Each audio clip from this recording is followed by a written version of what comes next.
Salut tout le monde, c'est Philippe Michaud pour le blog Manchette de Best Buy. J'espère que vous allez bien. Si vous avez un batteur sur socle de KitchenAid à la maison, je pense que vous allez aimer cet ensemble d'accessoires-là de KitchenAid. Donc, qu'est-ce qu'on retrouve dans cette boîte-là? Ben, c'est simple, on retrouve tout ce qu'il faut pour hacher, trancher, râper et également égoutter une foule d'aliments, donc de la viande, des fruits, des légumes et même du fromage. Donc, dans les prochaines minutes, je vais vous montrer un peu comment ces accessoires-là fonctionnent. Alors, le premier accessoire dont il va être question, c'est l'accessoire hachoir. Qu'est-ce qu'on peut faire? Bien sûr, on peut hacher de la viande, mais également des fruits et des légumes. Dans l'emballage, vous allez retrouver deux plaques de coupe. La plaque de coupe grossière est idéale pour broyer les aliments crus ou cuits, les légumes fermes, les fruits secs et le fromage, tandis que la plaque de coupe fine, elle, on l'utilise pour broyer la viande crue, les viandes cuites pour les tartinades et la chapelure. Donc, avant d'installer l'accessoire hachoir sur le batteur sur ça, vous allez devoir le monter. Et puis, quand vous aurez terminé, vous allez devoir le démonter pour le laver. Mais le montage est très facile.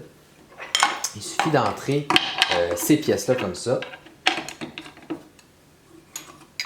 Ceci. Après ça, on choisit la lame de coupe. Moi, je vais prendre la lame de coupe grossière. Comme ça, ici. Et puis après ça, il suffit de visser.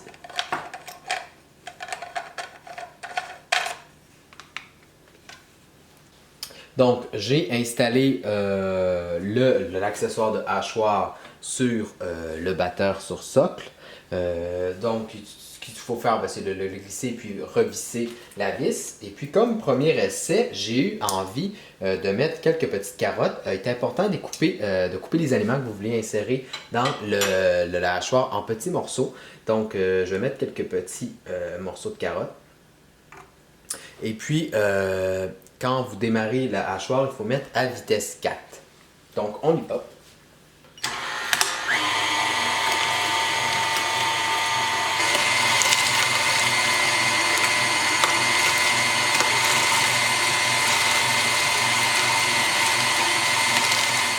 L'autre accessoire, c'est l'accessoire qui permet de trancher des fruits et des légumes. Dans l'emballage, vous retrouverez plusieurs embouts, si on veut, qui permettent de trancher de différentes formes vos fruits et vos légumes. Donc pour cet exemple-ci, j'ai décidé de prendre, disons, des petites tranches. Donc j'ai mis des carottes. Encore une fois, on règle la vitesse du batteur sur socle à 4. Et on appuie.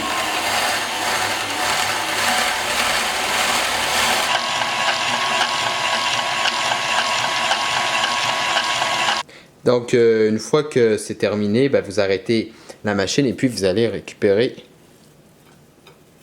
vos petites carottes.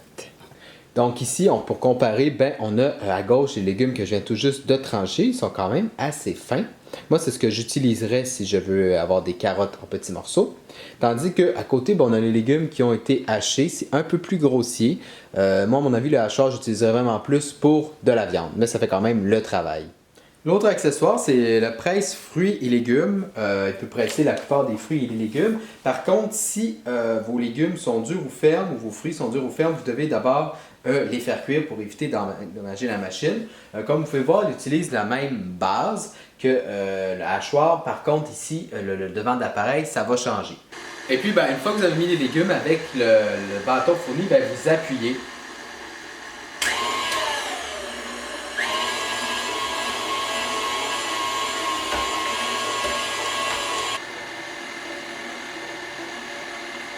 Donc, après que vous ayez mis vos carottes complètement dans le presse-fruits et légumes, vous allez remarquer qu'il y a deux endroits, en fait deux trous par lesquels vont sortir vos carottes ou vos fruits et légumes.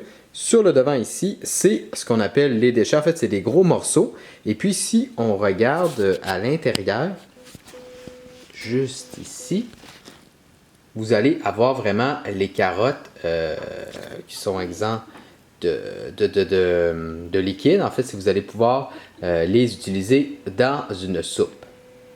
Pour certains fruits et légumes, dans le bas de l'appareil va s'écouler un certain liquide. En fait, c'est du jus que vous allez pouvoir également récupérer. Alors voilà, j'espère que vous avez apprécié cette vidéo et comme toujours, si vous avez besoin d'informations supplémentaires, je vous invite à lire ma critique complète sur le blog Branche de Best Buy. C'était Philippe Michaud, je vous dis à la prochaine!